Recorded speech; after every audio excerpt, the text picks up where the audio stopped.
Let's get back to Now American to news. Texas, heading for a showdown with the federal government over its new state law. The situation leading to the highest number of migrants apprehended at the border in decades. Maria Villarreal is on the scene in Eagle Pass, Texas. Good morning, Maria. Hey, good morning, Michael. If you take a look over my right-hand shoulder, you can actually see hundreds of migrants waking up right now. This is where they slept. Look at that. We got our own fucking migrant pit. You know what I mean?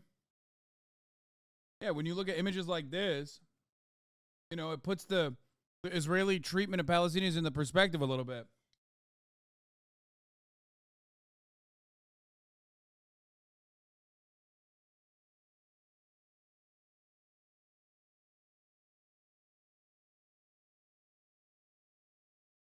Left overnight. The temperatures dipped down into the 40s. Some of them tell me all they had were the clothes on their back and these foil blankets that really did not keep them warm overnight.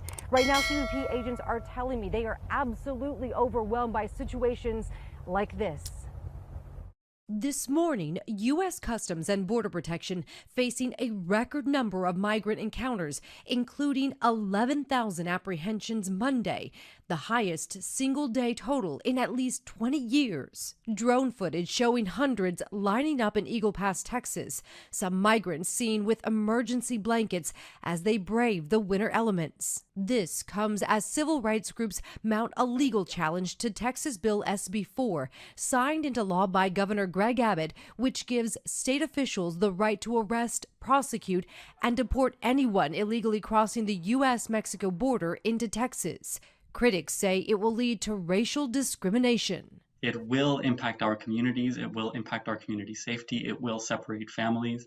And that is just a reality that we cannot abide by. Meanwhile, in an effort to slow crossings and reallocate resources to processing migrants, CBP has recently closed a number of Border Patrol entry points.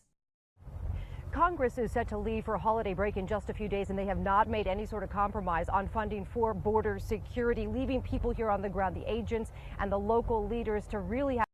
Isn't the immigration crisis a primary cause for fentanyl coming to the U.S. in such epidemic levels? Kind of reminds me of the whole war on drug stuff from Reagan. First of all, the immigration crisis has nothing to do with fentanyl coming into the United States of America. That's just simply a lie that the reactionary right has said over and over again. This is like my wheelhouse. This is my specialty, I guess. I haven't really talked about this as much, but 97% of the drugs that are actually trafficked into the United States of America are trafficked through regular ports of entry.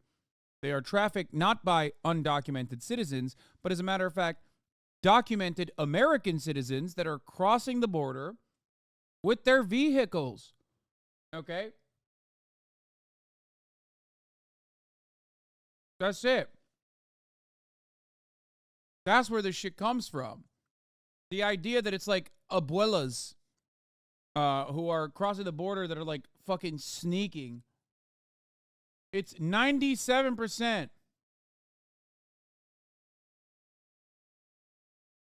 Okay? Drugs are your wheelhouse? No, immigration is. This is like one of the issues that I've talked about so motherfucking frequently. Okay? They come in on ships or they come in through cars. Now, these numbers are not actually coming from my ass. It's coming from the Department of Homeland Security. This is the Department of Homeland Security's very own information. There is never a real threat from undocumented migrants crossing the border that are trafficking drugs. That's not a real threat at all. These are very rare instances because there are significantly easier ways to traffic drugs in mass quantities necessary than fucking putting it in the asshole of some dude, okay, that is trying to come in here from Guatemala. You are out of your fucking mind.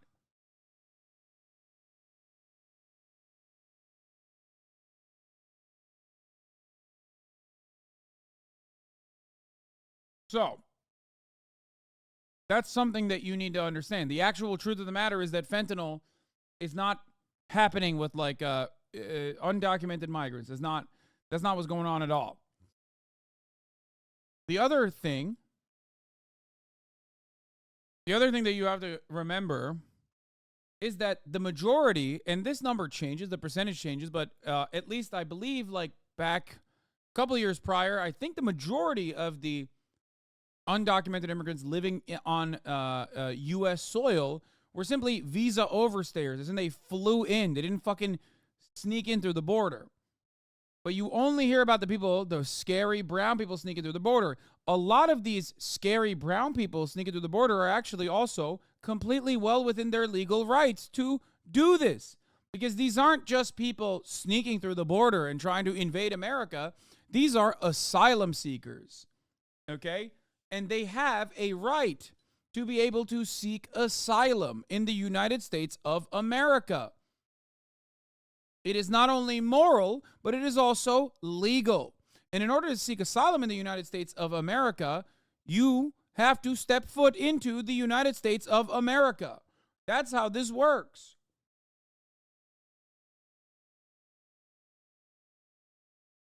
Not only that, but a lot of these asylum seekers are also coming from places like Venezuela, which also offers them, due to political reasons, due to the American government hating Venezuela, hating socialism, saying like, oh, we hate Venezuela, we hate socialism, come to America and we can, fix your shit. The Venezuelan migrants coming in have temporary protected status. TPS implies that you can not only seek asylum, but also get a work visa while you are doing that. Okay? I love Americans saying stuff like this. Can they not apply for asylum at the U.S. Embassy of their country? Fuck, man. Why didn't they think of this? Do you not have a single legal migrant relative?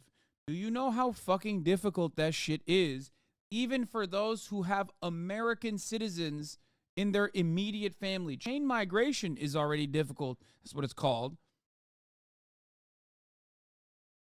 That is before you start, that's before you even look at like a situation where someone is escaping sexual violence or domestic abuse or, being hunted by the fucking cartel or some shit.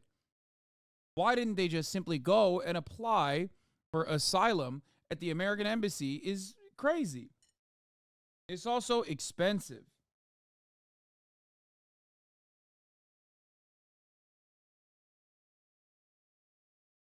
And impossible, usually. Okay?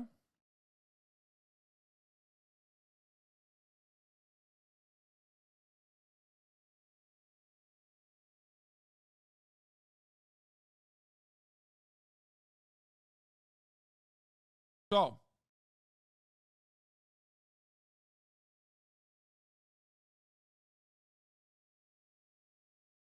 that is the reality of the matter.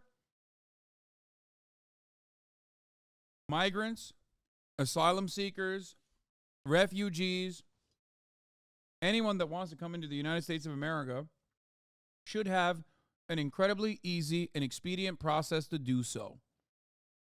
That's it. They should. We have the space, and God knows we have the need for the industry. Hasan realizing he has mostly white chatters. I mean, what do you mean I'm realizing that? I know that already. My goal and job and interest is to educate people who are unfamiliar with this other side. So yes, there's no reason for me to describe this to someone who is like, I don't know, a Honduran migrant. They already fucking lived it. They already know it.